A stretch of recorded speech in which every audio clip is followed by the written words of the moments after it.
In the long history of the galaxy, Count Dooku's story begins not with darkness, but with nobility. Born in 102 BBY on the aristocratic world of Sereno, Dooku came into a life of prestige and privilege. His family, ancient rulers of the planet, held wealth, power, and tradition in their hands. The House of Dooku had ruled Sereno for generations, but this child was destined to leave that inheritance behind. As an infant, his sensitivity to the Force drew attention beyond his homeworld. Jedi scouts, attuned to tremors in the living Force, sensed something unusual. The Force pulsed around him like a whisper in the wind. And so, in accordance with Jedi tradition, the child was taken to Coruscant, to the Jedi Temple, where he would begin a new life. He never looked back. In the temple's luminous halls, under towering pillars and stars above, the boy named Dooku was raised as a Jedi initiate. His days were filled with meditation, training, and learning. But even as a child, he held himself apart, reserved, elegant, curious. He possessed not only a hunger for knowledge, but a natural sense of command. The masters soon noticed. He was diligent in study, graceful in combat, and obsessed with galactic history. When the time came, he was selected as Padawan by Master Tham Cerulean, a reclusive Jedi historian and skilled diplomat. Under Cerulean's patient tutelage, Dooku traveled the galaxy, learning not only the way of the Force, but the deeper truths behind it, the power of tradition, the fragility of politics, and the nuance of morality. Yet even in these early years, he questioned much. He found the Jedi Council rigid, slow to act, often blind to injustice. He debated often with masters, challenging doctrine with sharp wit and sharper insight. In debates, few could match him. The seeds of dissatisfaction were sown early. Despite this, he rose swiftly through the ranks. By his early 30s, Dooku was granted the rank of Jedi Knight. He chose a path of diplomacy, leading negotiations and resolving conflicts across the Outer Rim. Planets remembered his visits with admiration. He spoke with the gravity of an old soul, with words that moved entire systems toward peace. But it wasn't just peace he sought. He searched for meaning, for truth. Jedi doctrine, he believed, had grown stale. He began to read forbidden archives, writings of the ancient Sith, the lost Jedi texts, stories buried beneath the temple. Not to fall, but to understand. Even so, he remained a faithful Jedi, for now. In time, he took on a Padawan of his own, a brash, idealistic young man from Stujon named Qui-Gon Jinn. Part 2, Master and Student. In the bond between teacher and apprentice, the future of the galaxy begins to shift. Qui-Gon was wild where Dooku was refined, but beneath their differences was a bond of deep respect. Dooku saw in his student the same restless, questioning spirit that lived within himself. He nurtured it, even as he taught discipline and restraint. Under Dooku, Qui-Gon became a skilled warrior and philosopher, and like his master, he did not always follow the Jedi Council's commands. Together, they journeyed to distant worlds. They brokered peace between warring clans, ended slave trades, and quelled planetary uprisings with words rather than weapons. Dooku believed in balance, of saber and speech, of diplomacy and strength. But with each mission, Dooku saw more of the Republic's decay. He witnessed corruption in the Senate, greed among governors, suffering in the Outer Rim left ignored by the core. And the Jedi? They did nothing. Tied by their allegiance to the Republic, they stood silent. Dooku began to feel something stir deep within him, a sense of isolation. The order he feared had lost its way. Then came the tragedy on Galadron. Jedi, under orders from the Republic, were sent to confront a Mandalorian faction. Dooku led them. But what began as a peacekeeping mission turned into a massacre. Misled by false intelligence, Dooku and his Jedi struck down Mandalorians defending their own territory. Dozens died, needlessly. He returned to Coruscant in silence. The Council called it a necessary act. But Dooku felt the burden of every life lost. He began to withdraw. He resigned as Qui-Gon's master shortly after.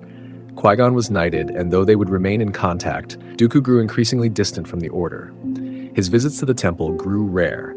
He began spending more time on Sereno, his forgotten home. Then a death. His brother, the ruler of Sereno, passed suddenly. The title and responsibility passed to Dooku. At first, he refused, but Sereno was in turmoil, plagued by pirates and suffering from a corrupt Republic governor. Dooku could not turn away. He accepted his birthright, reclaiming the title of Count of Sereno. Not long after, he made his final decision. He would leave the Jedi Order. He gave no dramatic speech, No rebellion, no farewell. He simply walked away. The Force flows through all things, light and shadow alike, but some are drawn deeper into the dark. Count Dooku's departure from the Jedi Order sent quiet ripples through the galaxy. To some, it was a dignified resignation from a once noble institution that had grown stagnant. To others, it was betrayal. The Jedi Council never spoke openly of it, but among those who remembered him, there was sadness and worry. On Sereno, Dooku embraced his new role with precision. The once remote noble returned as a commanding ruler. He used his wealth and influence to purge corruption, fortify defenses, and bring justice to his people. Under his rule, Sereno thrived. Dooku became a symbol, an independent leader who spoke plainly of the Republic's decay. More and more systems listened. But even as his reputation grew, so did his distance from the light. No longer bound by Jedi doctrine, Dooku sought forbidden knowledge in earnest. He poured through Sith holocrons, ancient prophecies, and esoteric Force philosophies long hidden by the Temple. What the Jedi had feared to study, he now embraced. It was during these years that he was approached. A man cloaked in shadows, with a voice like oil and honey, he spoke of truth, of power, of destiny. He called himself Darth Sidious. Dooku at first resisted. He was no fool. He knew the Sith had nearly destroyed the galaxy. But Sidious offered something the Jedi never had, answers to the questions that had haunted him all his life. Why had the Republic failed? Why had the Jedi become pawns? Why did peace always collapse into war? Sidious spoke of a new order, a rebirth, and Dooku listened. In time, he was seduced not by cruelty, but by clarity. The Jedi sought to preserve a broken system. The Sith, Sidious claimed, would tear it down, not out of chaos, but to build something stronger, cleaner, fairer. That promise echoed deep inside Dooku. Perhaps this was the only way. He took the name Darth Tyrannus, and in that moment, the Count of Sereno was no more. He became a Sith Lord. But unlike his predecessors, Dooku was subtle.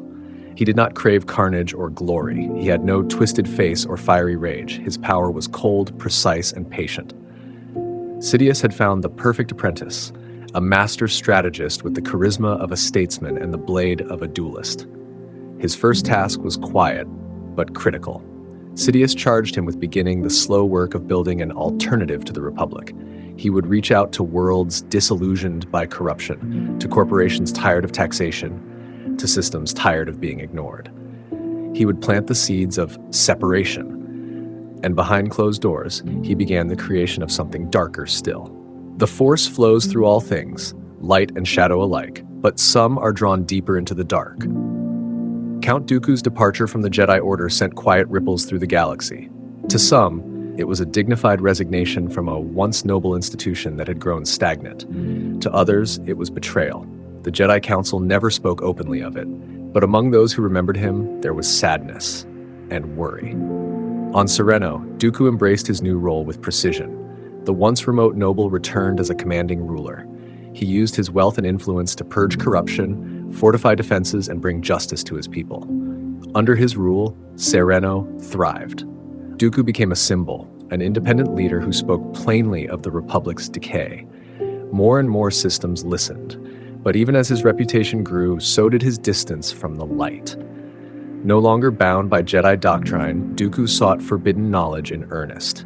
He poured through Sith holocrons, ancient prophecies, and esoteric Force philosophies long hidden by the Temple. What the Jedi had feared to study, he now embraced. It was during these years that he was approached. A man cloaked in shadows with a voice like oil and honey. He spoke of truth, of power, of destiny. He called himself Darth Sidious. Dooku at first resisted. He was no fool. He knew the Sith had nearly destroyed the galaxy. But Sidious offered something the Jedi never had, answers to the questions that had haunted him all his life. Why had the Republic failed? Why had the Jedi become pawns? Why did peace always collapse into war? Sidious spoke of a new order, a rebirth, and Dooku listened. In time, he was seduced not by cruelty, but by clarity. The Jedi sought to preserve a broken system. The Sith, Sidious claimed, would tear it down, not out of chaos, but to build something stronger, cleaner, fairer. That promise echoed deep inside Dooku. Perhaps this was the only way. He took the name Darth Tyrannus, and in that moment, the Count of Sereno was no more. He became a Sith Lord. But unlike his predecessors, Dooku was subtle. He did not crave carnage or glory. He had no twisted face or fiery rage. His power was cold, precise, and patient. Sidious had found the perfect apprentice, a master strategist with the charisma of a statesman and the blade of a duelist. His first task was quiet, but critical. Sidious charged him with beginning the slow work of building an alternative to the Republic. He would reach out to worlds disillusioned by corruption, to corporations tired of taxation, to systems tired of being ignored. He would plant the seeds of separation, and behind closed doors he began the creation of something darker still. Peace is a promise, but power is its price. Count Dooku would spend years paying it. As the shadows of corruption deepened across the Republic, Count Dooku, now Darth Tyrannus, worked quietly in the void between worlds. By day, he was a respected noble, a public speaker, a voice of reason. But by night, he sowed discontent, not through violence, but through ideas. He traveled the Outer Rim, speaking in open forums and Senate chambers. Calm, articulate, and always respectful, Dooku condemned the Republic's failures. He pointed to bloated bureaucracies, senatorial greed, and the suffering of forgotten systems. And everywhere he spoke, systems listened. People were tired of injustice, tired of waiting for help that never came. Dooku didn't need to lie. The Republic's decay was plain to see. What began as murmurs of dissent became something greater. Dooku began organizing disillusioned systems into a growing alliance. The Confederacy of Independent Systems, he called it. Not a rebellion, not yet, but a call for sovereignty, a vision of order outside of the Republic's reach. Behind the curtains, though, darker work continued. On the mysterious world of Kamino, Dooku, under the identity of Tyrannus, contacted a reclusive Jedi named Sifo Dyas. A visionary, Sifo Dyas foresaw a galactic war.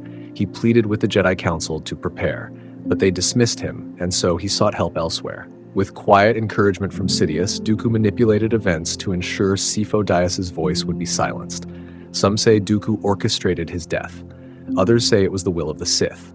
In the end, Sifo Dyas vanished, and Dooku continued the plan. He commissioned the creation of a secret clone army forged in Sifo Dyas' name, hidden from the eyes of the Jedi. At the same time, he struck deals with galactic corporations, the Trade Federation, the Techno Union, the Banking Clan. Wealth and war machines followed.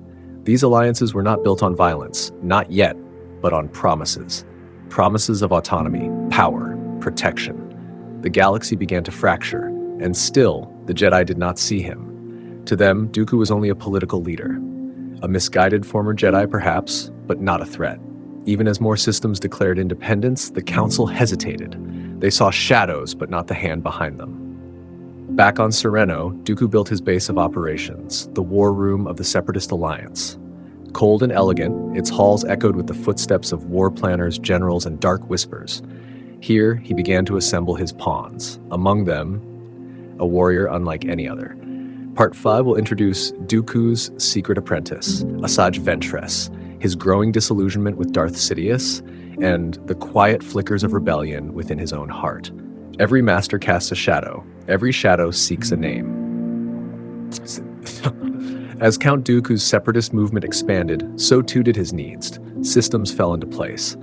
The machinery of war turned slowly but surely. But strategy alone could not win a coming war. He needed a weapon, a blade, a servant of the dark side who would do what he could not. And so from the ashes of war, he found her. On the war-torn world of Ratatak, a young Night Sister named Asajj Ventress fought in brutal arenas, her anger barely masked by her elegance.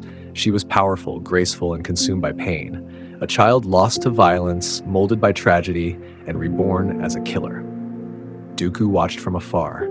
Then he came in person. He offered her purpose, he offered her training, he offered her the title of Sith Apprentice, though in truth there could only be two. To Sidious, she was nothing more than a tool, but to Dooku, she was something more complex. An echo of himself. Broken, but brilliant. He trained her in the Makashi form of lightsaber combat, his own style. He taught her control, elegance, cruelty, and under his guidance, she became one of the most feared agents in the galaxy. Jedi began to fall at her hands. Republic worlds trembled when her ship entered orbit. But even within the darkness, there were fractures. Dooku's relationship with Sidious, once built on mutual ambience, began to strain. The Dark Lord of the Sith was watching others. A young Jedi Knight named Anakin Skywalker had caught his attention. Sidious spoke of replacement, of destiny. Dooku, proud and cunning, saw the danger. The Sith rule of two demanded treachery. He knew this, but knowledge did not make betrayal any less bitter. He had helped build Sidious's war, trained armies, split the Republic in two, and now he was to be cast aside. He would not allow it. Ventress, his most loyal servant, sensed the change in him. She saw the fury behind his eyes, the slow, cold burn of betrayal. And then came Sidious's command. Ventress must die. Dooku hesitated. For a moment, he considered refusing. But Sidious's word was law. On orders from above, he turned on the apprentice he had molded. She barely escaped with her life, cast aside like a shadow in the wind. She would survive barely and return to her Night Sister clan, broken and enraged. Dooku returned to the war, but something inside him had shifted. He no longer believed in the dream Sidious had offered. The new galactic order was no longer his to shape. He had become a pawn in a game too vast to control. Yet even now, he kept playing. His pride would not allow surrender. He still believed he could outwit his master, still believed he could claim Skywalker as his apprentice. In his private chambers, surrounded by star charts and ancient Sith texts, Count Dooku began preparing for the final moves of the Clone Wars. But time was running short. The end does not always come with fury. Sometimes it arrives in silence, cloaked in trust. The Clone Wars burned across the galaxy like wildfire. Planets fell, millions died, the Republic clung to order, the Separatists pushed forward. All as designed by Sidious. Count Dooku stood at the very heart of the storm he had helped create, commander of armies, architect of rebellion, the face of the Confederacy. But behind the speeches, behind the blade, he was tired. Not with battle, he had never been stronger, but tired of pretending. Dooku knew now, with cold certainty, that he had been a means to an end. Sidious was grooming Skywalker, whispering to him, watching him. Still, Dooku had one final plan. If he could turn Skywalker to the dark side himself before Sidious could, he might yet overthrow his master, rule not as a pawn, but as a Sith Lord reborn. He saw the potential in Skywalker, his passion, his anger, his attachment, all the hallmarks of the dark side. He told himself it was necessity, but perhaps it was envy. As the war reached its climax, Dooku coordinated a desperate maneuver, the kidnapping of Supreme Chancellor Palpatine. It was staged, of course. A ploy. Sidious, in disguise, would allow himself to be captured. It would draw Skywalker into battle and test him. The trap was set above Coruscant. Dooku took his place aboard General Grievous's flagship, waiting in the throne room like a sovereign of fate. And just as expected, two Jedi boarded the ship, Obi-Wan Kenobi and Anakin Skywalker. They fought their way through legions of droids, through fire and steel, until they reached the heart of the ship. There, they faced Count Dooku for the final time. Dooku's blade ignited, curved hilt, red as blood. Obi-Wan fell early, struck down and pinned. And then it was only Anakin. The duel was fierce, faster than before, stronger. Skywalker pressed harder, his strikes fueled by something new, not duty, not justice, but rage. Dooku saw it and smiled. Yes, he thought. Good. Give in. Let the hate flow through you. But he had underestimated him. Anakin disarmed Dooku, literally. With two swift blows, he severed the Count's hands. His saber fell. Dooku dropped to his knees, and there he was, defeated, helpless, breath shallow, heart racing. Palpatine stood nearby, bound in chains. He looked to Anakin. Kill him, he whispered. He's too dangerous to be left alive. Dooku's eyes widened. This was not the plan. This was betrayal. He looked at Sidious, his master, his mentor, and in his eyes saw nothing. No pity, no regret, just cold calculation, and in that final moment, Dooku understood.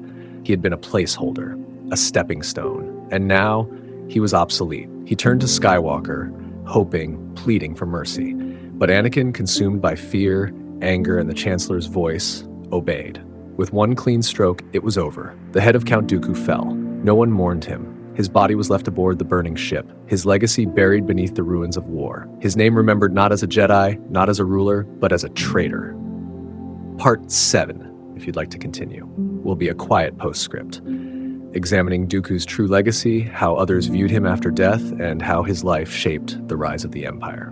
A man's story does not end with his death. It lingers, in memory, in consequence, and in the quiet between stars. Count Dooku died aboard a warship in orbit of Coruscant, unceremoniously, silently. His body was never recovered.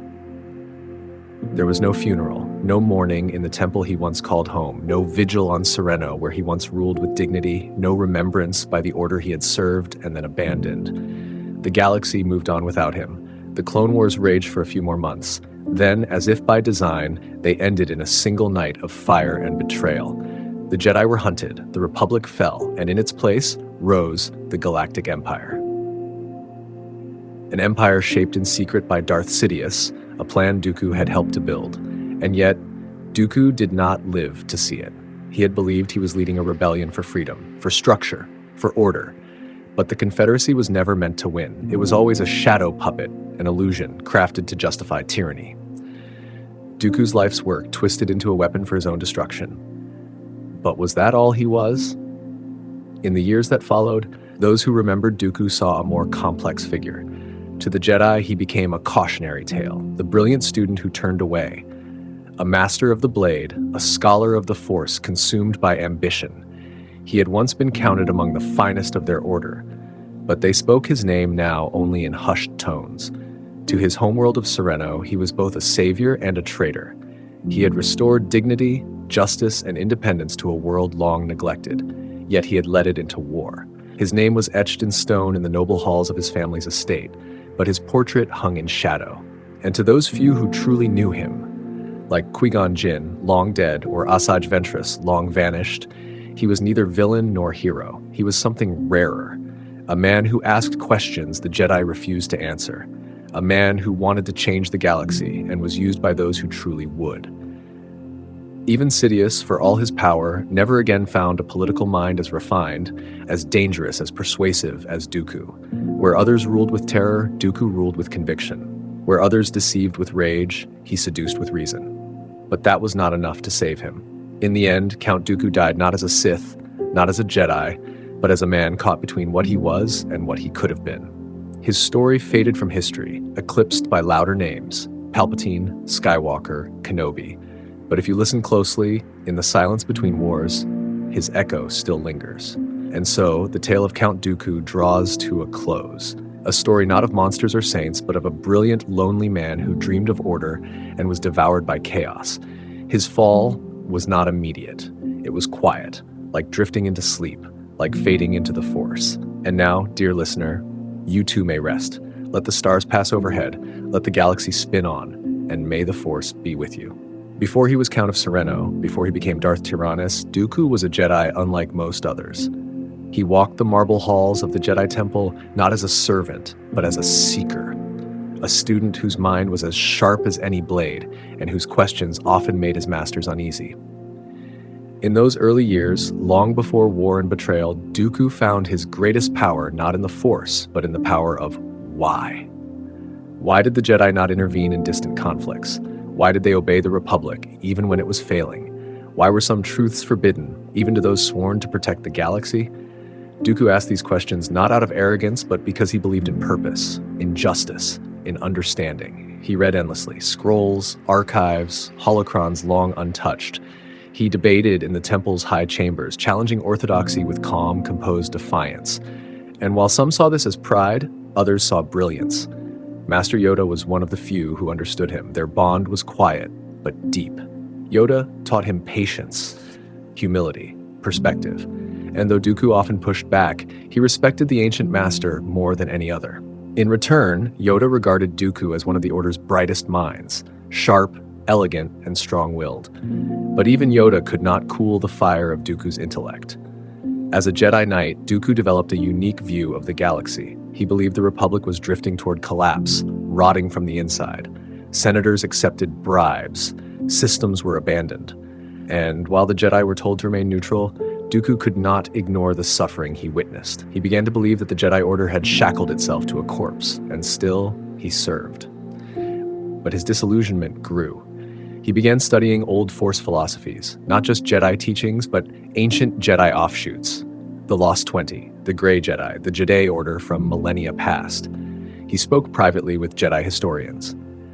Even Master Jocasta Nu, keeper of the Jedi archives, noticed his unusual curiosity and frequent visits to restricted sections of the library. He wasn't looking for power, he was searching for truth.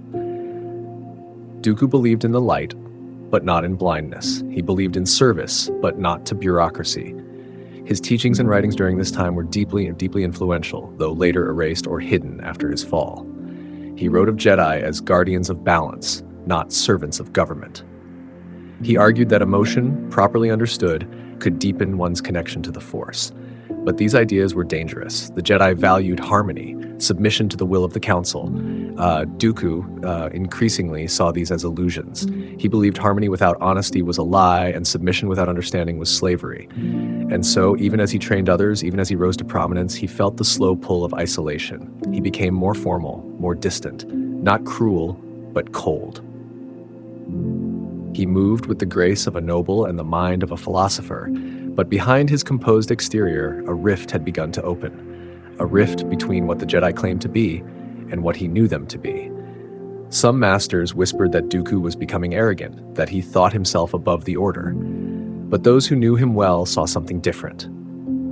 A man who still believed in justice, just no longer in those who claimed to deliver it.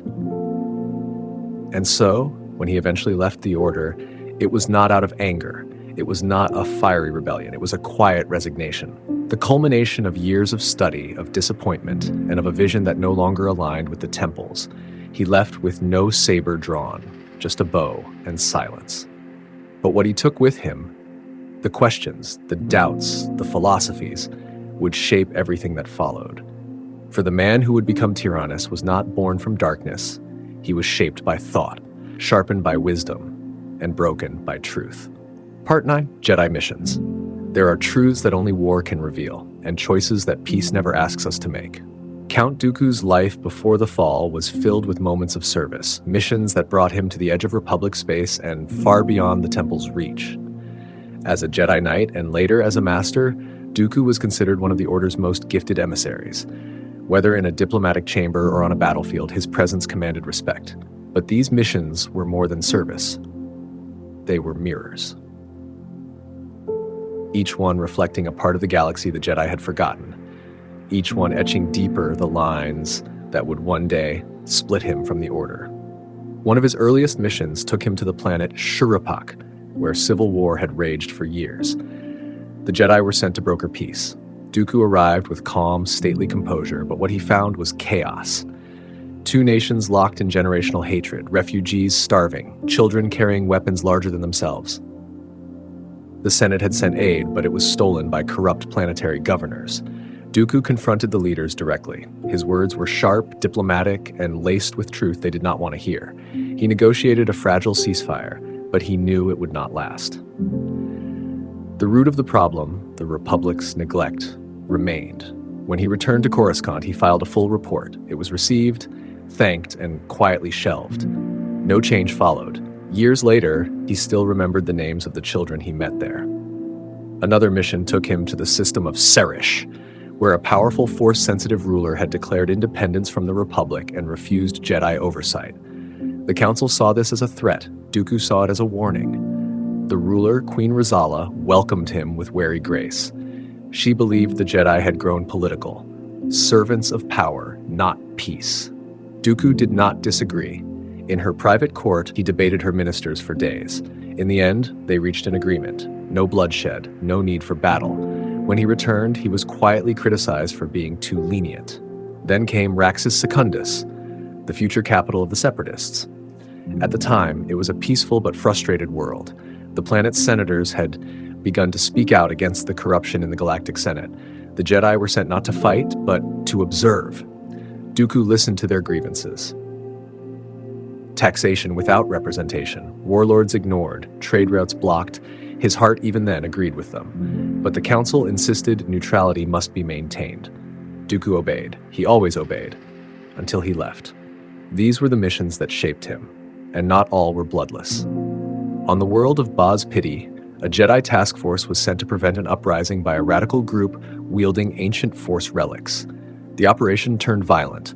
Dooku fought side by side with other Jedi, including Master Sifo Dyas, and cut down those who would unleash chaos. The relics were sealed, the crisis averted, but the destruction haunted him. He began to ask, what gave the Jedi the right? Was their judgment always correct? Or were they merely a hammer, striking wherever the Senate pointed? Still, he served. He traveled to Maharni, a planet ravaged by slavers. There, he struck down an entire syndicate of traffickers that his blade a flash of justice in the night. He rescued hundreds. But when he appealed to the Senate to provide aid and security, it stalled in debate. His frustration grew, and through it all, his legend rose. To many in the Outer Rim, Count Dooku was a Jedi who acted. Not a diplomat in robes, but a man of conscience. Some called him a knight of the fringe, someone willing to speak hard truths to the core worlds. To the Council, he was difficult, respected, effective, but increasingly hard to predict. There was admiration, there was concern, but no one truly stopped to see what was happening behind his elegant words and refined demeanor. The galaxy was showing him its pain, and the Jedi, bound in caution, were turning their eyes away. Mission after mission, Dooku came home with more than just success. He carried memories, patterns, warnings, and slowly, without declaration or defiance, he began to believe that the Jedi could no longer save the Republic, that perhaps they were helping it die. Part X, the Master and his Code. To teach is not to mold, it is to reveal, and sometimes a student sees too clearly the pieces their master hides. Of all Count Dooku's accomplishments within the Jedi Order, none echoed more deeply through the Force than his role as a teacher. And among the many he mentored over the years, one name stands above the rest: Qui-Gon Jinn. They were different, and yet alike in the ways that mattered. Where Dooku was disciplined, Qui-Gon was intuitive. Where Dooku studied texts and history, Qui-Gon listened to whispers in the living Force. But from their first meeting, there was a spark of understanding between them. Dooku saw in Qui-Gon not just talent, but independence, curiosity, courage, the same seeds that had once grown wild inside himself. He took the boy as his Padawan with little hesitation. In the years that followed, their journeys spanned the stars. From border worlds to sacred Jedi enclaves, they encountered peace, conflict, suffering, and wonder. Qui-Gon learned quickly. He was bold and unafraid to question, much like his master. And Dooku, though firm, nurtured that spirit. He taught Qui-Gon that the Force was not a set of rules, but a living current, one that must be felt deeply, followed sincerely, even when the Council disapproved. This, more than anything, became Qui-Gon's compass. And in time, Dooku began to see something rare, a Jedi who might surpass him, not in politics or combat, but in purity of purpose. Still, they clashed at times. Dooku was regal, formal, deliberate. Qui-Gon was instinctive and sometimes defiant. While Dooku believed in structure, Qui-Gon often acted without seeking approval. On more than one occasion, their disagreements reached the council chambers, often with Yoda or Mace Windu intervening to temper their debates. Yet through every argument, there was respect. Their bond endured. Dooku taught his student the ancient lightsaber form, Makashi, graceful, efficient, precise. Qui-Gon adapted it, combining elegance with strength, but always honoring the method. In this way, Dooku's presence lived on through his student's blade long after they parted. Perhaps the deepest divergence between them was hope. Dooku's view of the galaxy had darkened. He had seen too much corruption, too much compromise. He believed the Republic was no longer worth saving, and that the Jedi were complicit in its decline. Qui-Gon still believed. He saw the same flaws but refused to abandon compassion. He stayed with the Order, not because it was perfect, but because someone had to guide it back toward its core. They would speak of such things in late hours, over cooling tea, or during long hyperspace voyages. Dooku would argue that the system was broken beyond repair. Qui-Gon would smile gently and say, "Then we mend it." Dooku never said it aloud, but that optimism hurt him, because deep down he wished he still had it. When Qui-Gon was knighted, Dooku said little, just a nod, a subtle smile. But later, in private, he admitted to Yoda that Jinn was his greatest student, and perhaps if the Order had listened more to Qui-Gon, things might have turned out differently. Years later, long after Dooku had left the Jedi, he would hear whispers of his former apprentice's defiance, of Qui-Gon challenging the Council, of his growing belief in the prophecy of the Chosen One, and of his desire to listen only to the living Force. And Dooku would feel something strange, pride, but also fear, because Qui-Gon's independence mirrored his own, and Dooku knew too well how that road could end. When he heard of Qui-Gon's death cut down by a mysterious Sith warrior, Dooku was silent for a long time. Then, for the first time in years, he wept. Privately. Alone. He blamed the Jedi, he blamed the Council, he blamed the Sith, and deep down, he blamed himself, because he had raised a Jedi who walked the path of truth, and the galaxy had punished him for it. In the end, Dooku's greatest legacy was not an army, or a rebellion, or a war. It was a single Jedi who stood against the current of his time, and for that, Dooku was proud, even as the darkness claimed him. Forbidden knowledge. The Force reveals much to those who ask, but not all answers lead to light. When Count Dooku walked away from the Jedi Temple, he did not do so in anger. He did not storm the council chambers or raise his voice. He simply stepped into the shadow of a question that had haunted him for years. What if the Jedi were wrong? The Order had taught him discipline. It had given him purpose, but it had also refused him answers. Time and again he had been warned. Some paths must not be walked. Some truths must not be known. But Dooku, ever the philosopher, had never believed in walls around knowledge, and so, in the silence that followed his resignation, he began to read. In the vast libraries of Sereno, hidden deep within the mountain halls of his family's estate, Dooku uncovered archives long untouched. Not all were ancient. Some had been collected in secret by his ancestors, nobles who feared the Jedi, mistrusted the Republic, and believed in power above all else. There he found texts written before the High Republic, before the Sith Wars, teachings from the Jedi Order who once believed in balance between light and dark. He read tales of Jedi who had left the Order in pursuit of truth and were erased from history. He was not drawn to the Sith, not at first, but he was drawn to the dark, not for its power, but for its freedom. Freedom to question, freedom to act, freedom to see without the blindfold of Jedi dogma. He began to meditate in ways forbidden by the Temple. He explored the nature of fear, not to be consumed by it, but to understand its place in the Force. He practiced rituals meant to reveal past lives, Force echoes ancient pain embedded in the galaxy, and with each step, the Jedi seemed more like jailers than guardians. But knowledge, once opened, is not easily closed. He found the Bane holocron, a preserved record of Darth Bane, founder of the modern Sith rule of two. He listened, cautiously at first. But the logic Bane spoke with, the order, the purpose, the clarity, it was intoxicating. The Jedi decay through stagnation, the holocron whispered. But the Sith evolve through trial. The strong survive, the strong endure. Still, Dooku did not declare himself a Sith, not yet. He began corresponding indirectly with scholars, Force heretics, disillusioned former Jedi. He learned of Sith lords who had operated in secret long after their supposed extinction. Some had manipulated trade, politics, and history from behind veils of deception. Dooku realized what he had always suspected. The Sith had never been truly gone. And then the veil was lifted. He was contacted by a figure of immense power and flawless poise, Darth Sidious, the hidden Dark Lord. But he did not introduce himself as a monster. He came to Dooku as a man of reason, a reformer. Someone who, like Dooku, had watched the Republic rot from within and had lost faith in its false peace. Their meetings were rare, always secret. But over time, Sidious offered more than just agreement. He offered partnership. And Dooku listened, not because he sought power, but because he was convinced that only the Sith were willing to do what the Jedi could not. Sidious never pushed, he simply waited, until Dooku, of his own accord, accepted a new name, Darth Tyrannus. It was not a moment of rage, it was not a fall, it was a choice. And as Tyrannus, Dooku continued his studies. His mind grew sharper, darker. He read Sith alchemy, political manipulation, memory alteration. He did not adopt all of it, but he learned all of it. He believed that knowledge was a blade, and now he had honed it to its finest edge. What he didn't know was that he had also become a pawn. Sidious had no intention of building a galaxy ruled by enlightened Sith philosophers. He only needed Dooku long enough to bring chaos, long enough to bring war.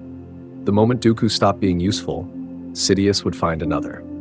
But Dooku, in his pride, believed he could control the tide, that he could use the darkness without drowning in it. He thought he would build a new order. He thought he would outplay his master. He thought he understood the dark. But darkness does not serve. It waits, and it consumes. Part 12, Architect of the Separatists.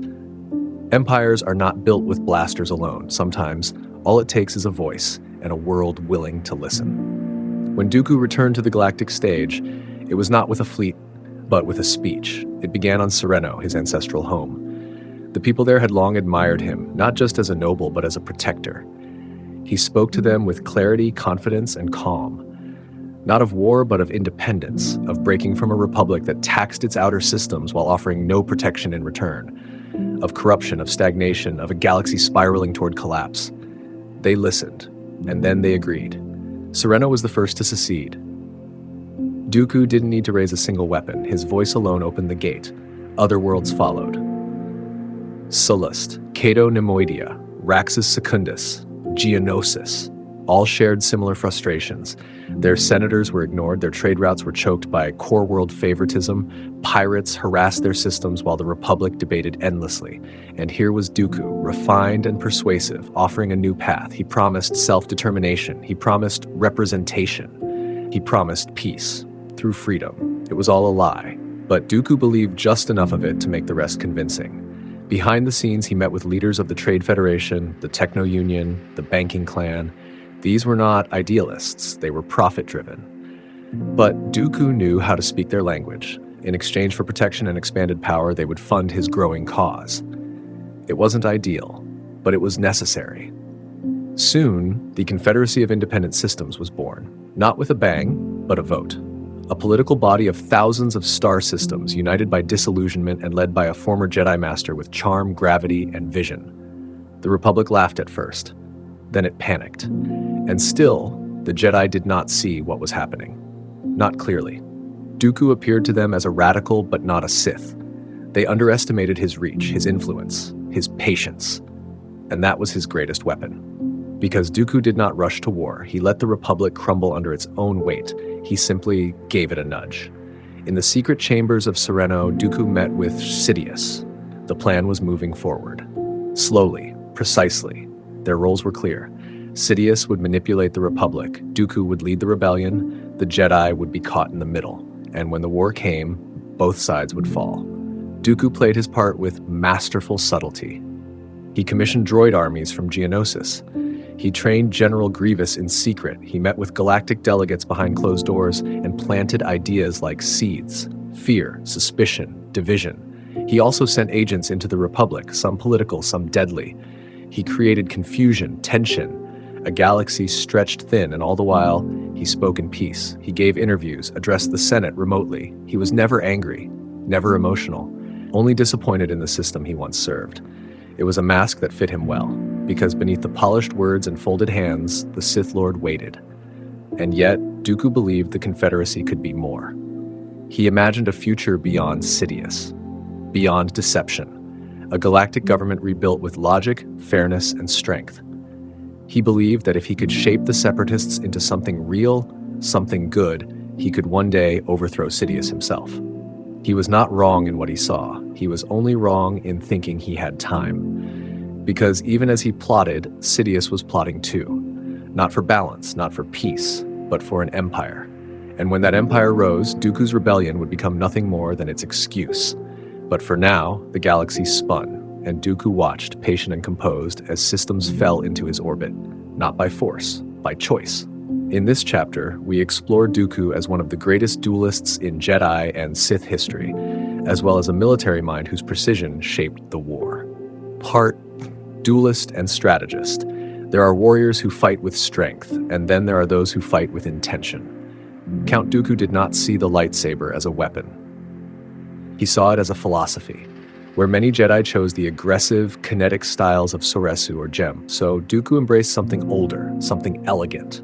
He mastered Makashi, the second form of lightsaber combat, designed not for brute power, but for precision, efficiency, control. Makashi was a dueling art meant to meet another blade with grace rather than force. It required posture, discipline, and a refined mind. It was an art of minimalism, every motion calculated, every strike deliberate. And in Dooku's hands, it was beautiful and deadly. His curved hilt lightsaber, unlike any other in the Order, was crafted to enhance this form.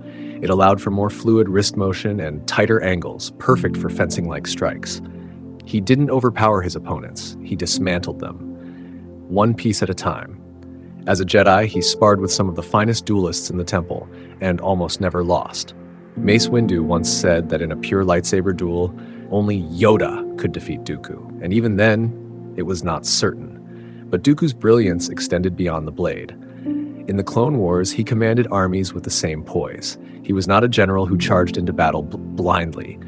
He studied terrain, analyzed behavior, and anticipated his enemy's every move. His campaigns were often swift and surgical, like his saber technique, and unlike many who craved war, Dooku did not revel in chaos. He preferred battles that were won before they began. He relied on precision strikes, planetary occupations with minimal civilian damage, surgically applied pressure on key hyperlanes, and tactical withdrawals when necessary. His style earned him a cold reputation among Republic commanders. They called him predictable, until they realized that predictability, in Dooku's case, meant inevitability. Yet when forced to fight in person, he did not hesitate. During a confrontation on Geonosis, he faced Obi-Wan Kenobi and Anakin Skywalker at once. He defeated them both using nothing but calm, well-timed strikes. Anakin, powerful but reckless, was disarmed. Obi-Wan, strategic but reactive, was wounded. Then came Yoda. Their duel was more than combat. It was a meeting of old master and student. Dooku respected Yoda deeply, but that day lightsabers clashed in an explosion of force and finesse. Dooku matched the Grandmaster move for move, deflecting his acrobatics with surgical blocks. The battle ended not in defeat, but in stalemate. Dooku escaped, barely, and the galaxy realized the war was being fought not just on the field, but in the hearts of Jedi turned adversaries.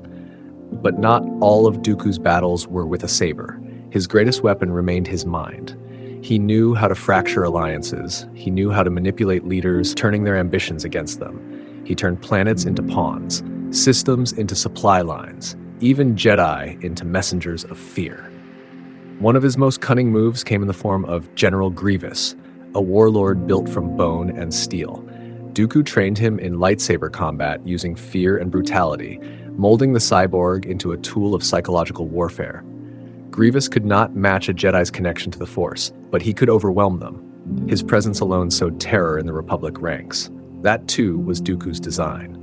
Yet, for all his tactical brilliance, Dooku remained haunted by one truth. He was playing someone else's game. Every battle, every campaign, every system that joined the Confederacy brought the Republic closer to collapse. But that collapse would not be followed by the Republic Dooku envisioned. It would become an empire. He tried to outthink his master, tried to plan his way past destiny. But not even the sharpest blade can parry a betrayal from behind. Still, in every duel, in every maneuver, there was a glimpse of the man he had been. A Jedi who saw the Force as art. A warrior who believed that war should never be waged recklessly. He was a tactician of uncommon discipline. And even in darkness, Count Dooku fought like a master, with elegance, restraint, and a clarity few would ever understand. Part 40, Dooku and the Jedi Council. To sit among wise voices is not the same as being heard by them, and to be honored is not always to be understood. Count Dooku once stood at the heart of the Jedi Order. He walked the halls of the temple with the respect of a master and the deference of a noble. To his students, he was regal. To his peers, he was formidable. And to the Jedi Council, he was a difficult truth. Because Dooku saw what others chose not to see, and he said what others feared to speak aloud. At first, the Council admired him, his clarity, his ability to negotiate peace without drawing his saber, his mastery of Makashi. His record on missions spoke for itself. Efficient, clean, often brilliant. But beneath the admiration was tension. Dooku did not worship protocol. He questioned it. He challenged rulings with sharp logic. And though he never raised his voice, his words cut deep in the stillness of the council chamber. He saw the Jedi's growing subservience to the Republic, and he warned of its cost. "We serve the Force," he once said before the council, "not the Senate's whims." Master Windu, always calm but firm, would counter. The Jedi serve peace, and peace must work through structure. But to Dooku, structure had become a cage. He respected Mace Windu, admired his sense of control, his power, but they stood on different shores. Windu trusted the system. Dooku trusted reason. And what of Yoda? To Dooku, Yoda was not just a teacher. He was the ideal, wisdom in flesh, patience personified. Their bond was deeper than most suspected. Though rarely emotional, Yoda once quietly admitted that Dooku was among the finest Jedi he had trained. Perhaps too fine. But even that bond strained with time. Yoda taught detachment, taught letting go. But Dooku believed that love for justice, grief for the suffering, and anger at corruption were not weaknesses. They were the Force trying to speak through the soul. When he spoke of these things, the council grew still. They asked him to be cautious, to be mindful of the path he walked. He was not reprimanded, he was not cast out, he was quietly left alone. Even when Dooku refused certain assignments citing conflicts of morality, he was not challenged. He had earned too much status. But that status became a wall. The council stopped arguing with him, and in doing so, they stopped listening. He was a respected figure in the council's circle, but he was never offered a seat. Some said it was due to his noble heritage. Others whispered that his beliefs had become too unpredictable, too radical. But Dooku never asked for the chair. He didn't want a title. He wanted the order to see what he saw. Instead, they grew more silent, and Dooku grew more distant. His last years in the temple were marked by rare appearances, long absences, increasingly sharp criticisms of Republic policy. He called the Jedi overextended, said they were no longer peacekeepers, but political instruments, tools, puppets. No one responded. Even Master Ki-Adi-Mundi, a calm and thoughtful voice on the council, began to speak of Dooku as a potential risk, not for his power, but for his influence. Yet Dooku was not angry. He was saddened. The place he had once called home had become a fortress of silence. When he left the Order, there was no confrontation, no duel, no great clash of ideology, just a simple statement: I will no longer serve. Some of the council members believed he would return. He did not. And when rumors of his political speeches began to circulate, his leadership of secessionist movements, the council officially labeled him as a political dissenter. Some still resisted the word enemy, but others no longer hesitated. Still, Yoda remained quiet. When Obi-Wan later reported that the Dooku had allied with the Sith, Yoda's ears lowered. His gaze fell. He had feared this moment, and perhaps he had helped create it. For what choice had they given him? What path had they left open? Dooku had tried to warn them, and when they refused to hear, he stopped speaking. The bond between Dooku and the Jedi Council did not shatter all at once. It faded, like a candle burning low in a room no one entered anymore. Shall I continue with Part 4, The Night Sisters in the Dark? This chapter explores Dooku's alliance with the mysterious Night Sisters of Dathomir and his turbulent relationship with his assassin apprentice, Asajj Ventress. Part Fate, The Night Sisters and the Dark.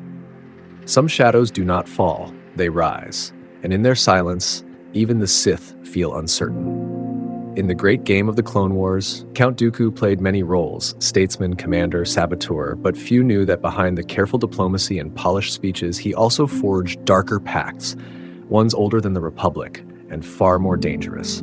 Among these shadows stood the Night Sisters of Dathomir, wielders of an ancient primal branch of the Force, called magic by some. The Night Sisters were not Jedi nor Sith. They were a matriarchal order, hidden on a world cloaked in mist and death. Their rituals called spirits. Their weapons were illusions, poisons, whispers that could kill, and their loyalty belonged only to each other. But Dooku saw opportunity. He needed a weapon, someone swift, ruthless, powerful.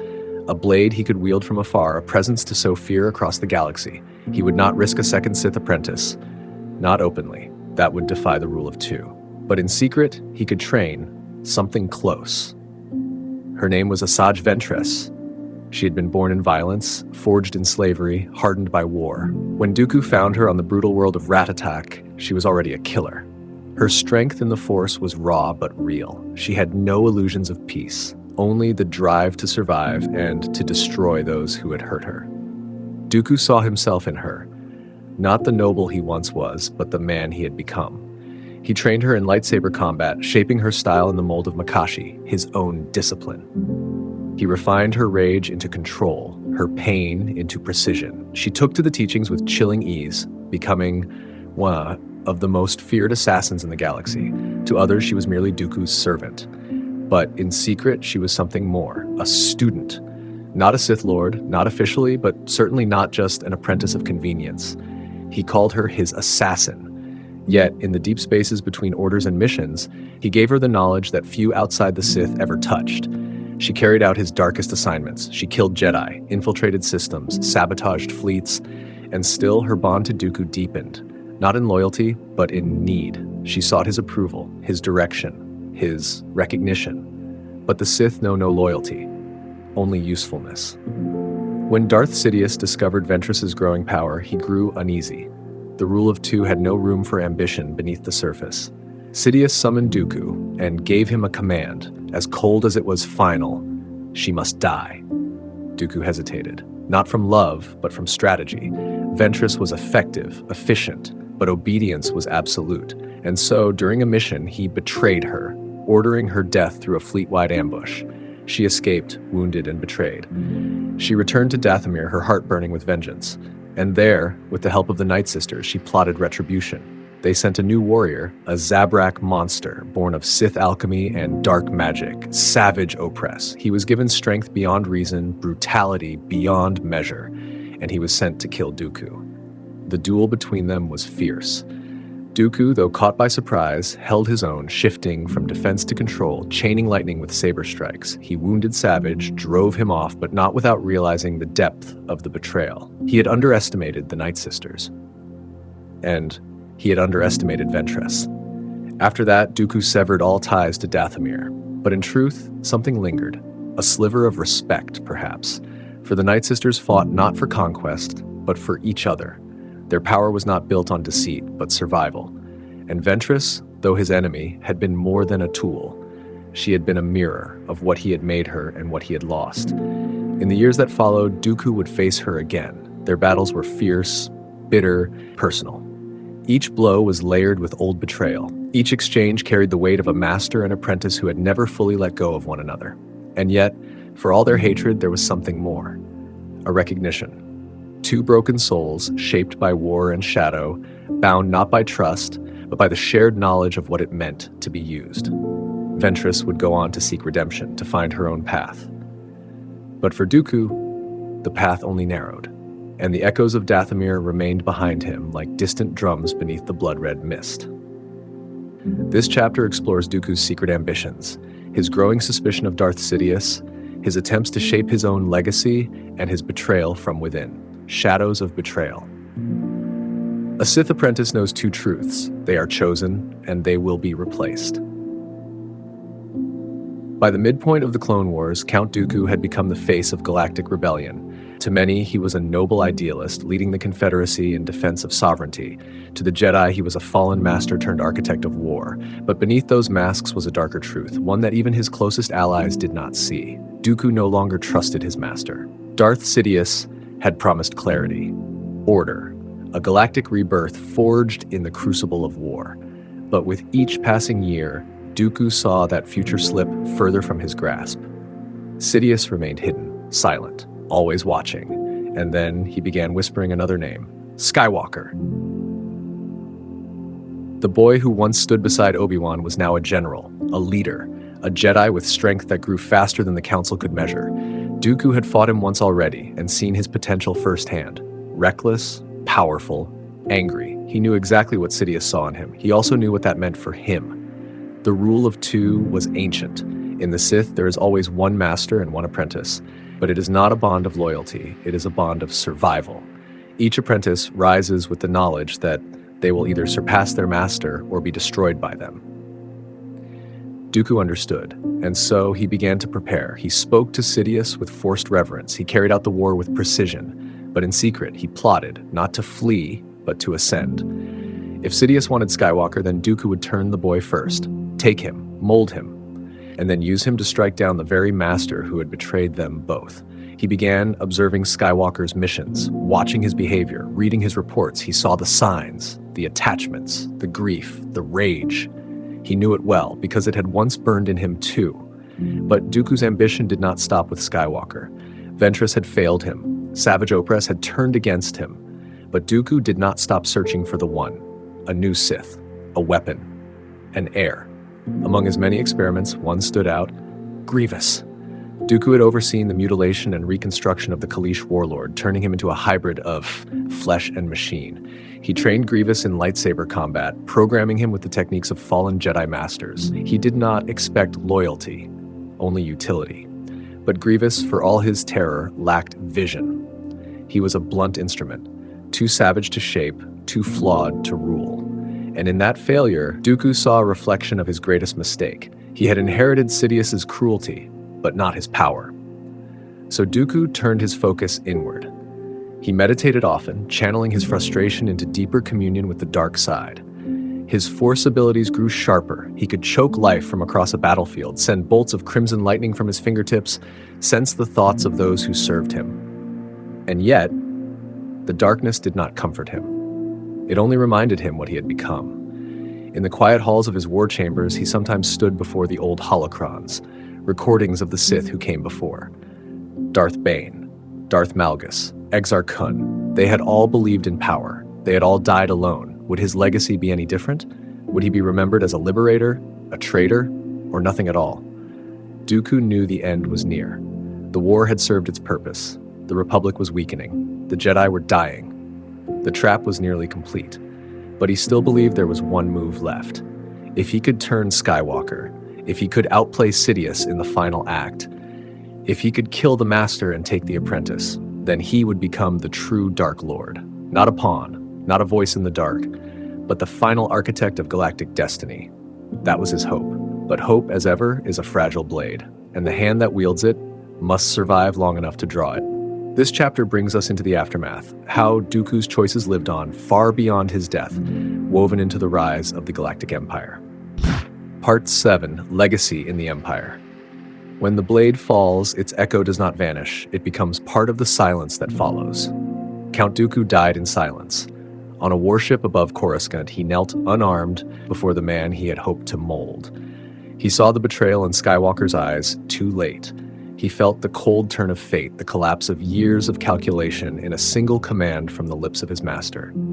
Kill him. And with that stroke, it ended.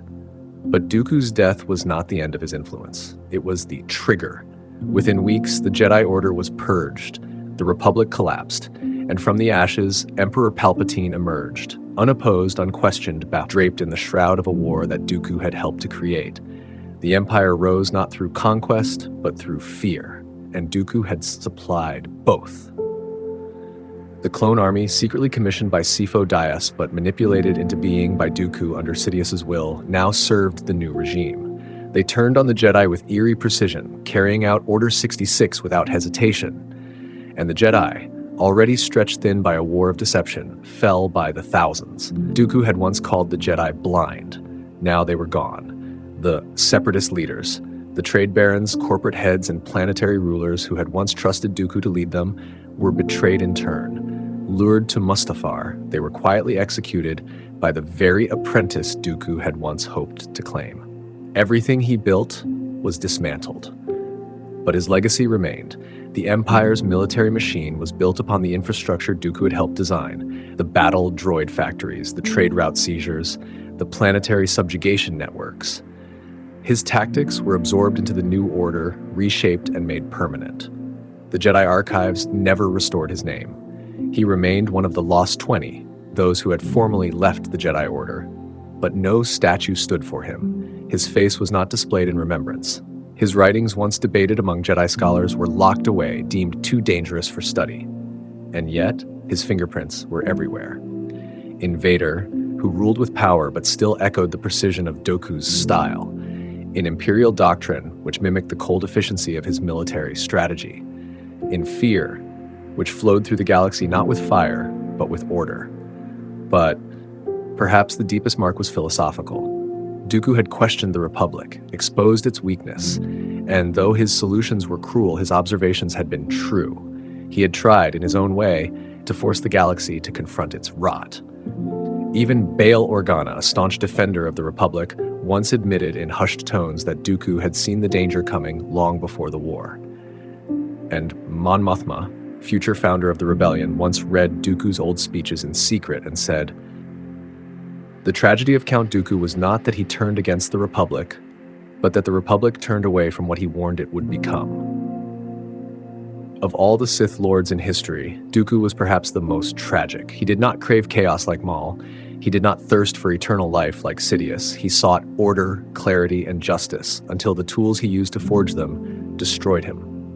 In the end, Dooku was not remembered as he truly was, not as a brilliant mind or a fallen idealist, but as a tyrant, a warmonger, a mask worn briefly by the darkness, then discarded. Yet somewhere in the shadowed halls of Sereno, the old hollows still flicker, his voice echoing across time, still calm, still precise, still warning. And though the Empire erased him, it became him.